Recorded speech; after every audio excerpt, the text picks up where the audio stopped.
గౌరవ మాజీ ప్రజాప్రతినిధులు కానీ స్థానిక సంస్థల ప్రతినిధులు కానీ నాయకులు కానీ అందరికీ స్వాగతం. ఈరోజు రాష్ట్ర వ్యాప్తంగా మీ అందరికీ తెలుసు, మీరంతా గ్రామాల నుంచి వచ్చినటువంటి వాళ్ళే, అచ్చంగా రైతు సోదరులే, వ్యవసాయ కుటుంబీకులే. కొనుగోళ్ళు వానాకాలం సీజన్ రోహిన్ కార్డుతో వచ్చింది, మళ్ళీ తుకాలు పోస్తారు. వానాకాలం సీజన్ స్టార్ట్ అవుతుంటే యాసంగికి సంబంధించినటువంటి వడ్లను కొనడానికి కూడా చేతగానటువంటి దద్దమ్మ సర్కార్ రాష్ట్రంలో ఉండేటువంటి. ఎందుకు కొంటలేరు అని చెప్పి మనం అడిగితే, రైతులు ఆందోళన చేస్తే, మీడియా వాళ్ళు అడిగితే మేము ఇన్ని లక్షల మెట్రిక్ టన్నులు కొన్నాం కదా అని లెక్క చెప్తున్నారు. అది కొనాల్సింది ఎన్ని రోజులలో కొనాలి? రైతు కళాన్ని తీసుకపోతే 2 రోజులు 3 రోజులు 4 రోజులు అయిపోవాలి, ఎక్కువ. ఆ తర్వాత 3-4 రోజులలో డబ్బులే పడిపోవాలి. కేసీఆర్ కాలంలో మనం ధాన్యం కొన్నామంటే కాంట అయిపోయిందంటే 3 రోజులు 4 రోజులు 5 రోజుల లోపల ఖాతాలో డబ్బులే పడిపోయేది. చెల్ల దులుపుకుంటా మంచిగా ఇంటికి పోయేది రైతులు. ఇలా కళ్ళాల కాడ కాంగ్రెస్ వాళ్ళ కాటికాడ కాపలా ఉన్నట్లు ఉండాల్సి వస్తుంది రైతాంగానికి. ఏం కర్మ ఇది? అకాల వర్షాలు ఒక దిక్కైతే మళ్ళీ ఈసారి ముందస్తుగా వానలు స్టార్ట్ అయిపోయినాయి. వానలు రావడం సంతోషమే వ్యవసాయానికి, కానీ వీళ్ళు కొనని కారణంగా, ఆలస్యమైన కారణంగా ఏమవుతుంది? తడిసిపోయి మొలకలు వస్తున్నాయి. కొన్ని చోట్ల మొలకలు వచ్చినటువంటి పశువులు తింటున్నాయి. రైతులు ఆందోళన చేస్తున్నారు, మా ధాన్యం కొనండి ఎత్తండి కొనండి అని ఆందోళన చేస్తున్నారు. ఆందోళన చేసేటువంటి రైతులను ఈడ్చిపడేస్తున్నారు పోలీసు వాళ్ళు. ఈరోజు మధ్యాహ్నం ఆమన్గల్లో, రంగారెడ్డి జిల్లా ఆమన్గల్లో రైతుల్ని ఈడ్చిపడేసినారు. అట్లా ప్రతిరోజు రాష్ట్రంలో ప్రతి నియోజకవర్గంలో ఈ కొనుగోళ్లకు సంబంధించినటువంటి పెద్ద ఎత్తున రాష్ట్ర ప్రభుత్వం యొక్క వైఫల్యం కళ్ళగట్టినట్లు కనిపిస్తూ ఉంది. రైతుల కడగళ్ళు మనం చూస్తూ ఉన్నాం. అంటేనంటే ఇంతగో ఇది చేస్తున్నాం అది చేస్తున్నా గొప్ప మాట్లాడుతున్నారు. నిన్న సిపిఐ నారాయణ గారు మాట్లాడినట్లున్నారు, ఎక్కడో పత్రికల్లో చూసిన.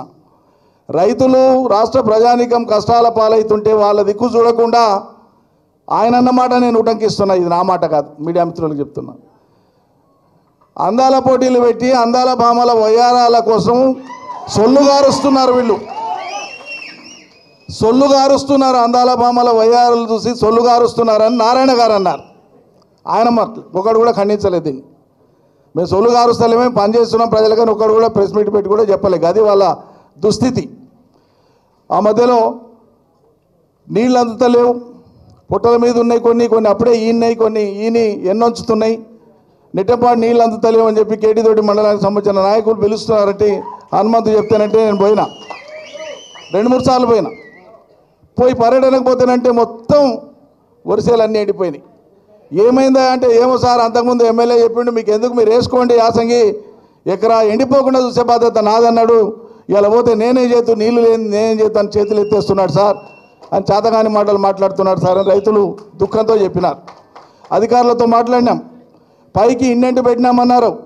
5 టీఎంసీల నీళ్ళను వదలనికే పెట్టినాం, పైనుంచి వస్తాయని చెప్పినారు.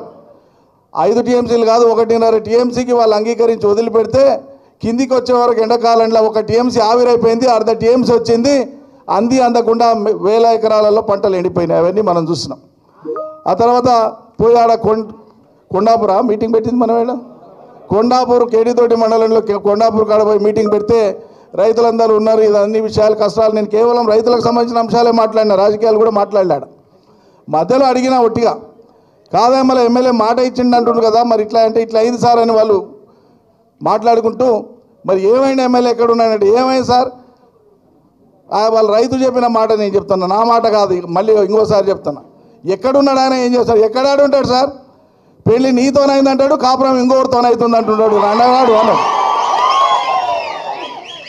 ఇందాక సోదరి శ్యామల చెప్పింది, అందరు లోకమంతా చూసిండ్రు, కాంగ్రెస్ కండువా వేసుకున్నాడు, ముఖ్యమంత్రితో పోయిండు, అది అందరూ చూసిండ్రు.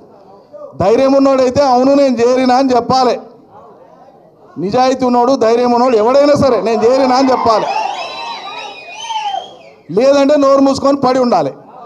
మళ్ళీ ఏం చేసిండు, మొన్న మధ్యలో పోలీస్ స్టేషన్ పోయి కంప్లైంట్ ఇచ్చిండు, నాకు తెలియకుండా నా ఫోటో కాంగ్రెస్ వాళ్ళు పెట్టుకున్నారు అని చెప్పి ఆ ఫోటోని ఇచ్చి సుప్రీంకోర్టులో అఫిడవిట్లో పెట్టుకున్నాడు. ఇంత చాతగాని రండాలు ఉంటారు ఎవడన్నా? ధైర్యం ఉంటే చెప్పాలి, నాకు నచ్చలేదా నేను పోతున్నా అని చెప్పాలి. ఊళ్ళల్లో పేద సాధలు ఎవరైనా సరే మనం చూస్తుంటాం, నచ్చకపోతే ఏ పో నువ్వు లేకపోతే నేను తల్లిగారింటి పోతే నేను ఇంకోటి చేసుకుంటా బాగుంటుంది, ఆమె ధైర్యం ఉండవుతారా? నీవు నేను ఇంకోతో ఉంటా అంటారా? ఎవరైనా అంత అనైతికంగా ఎవరైనా ఉంటారా? అంత అధర్మంగా ఎవరైనా ఉంటారా? పద్ధతి కాదు కదా. అధ్యక్షుల వారికి నా మనవి,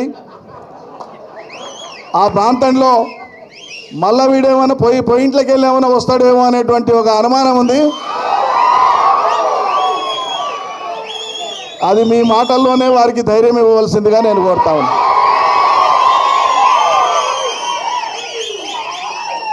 ఇది నడిగడ్డ ప్రజల యొక్క ముక్తకంఠంతో కూడినటువంటి గంభీరమైనటువంటి వాయిస్.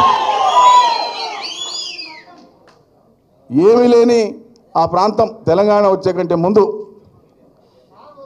ఆ పరిస్థితులు తలుచుకుంటే దుఃఖం వస్తుంది.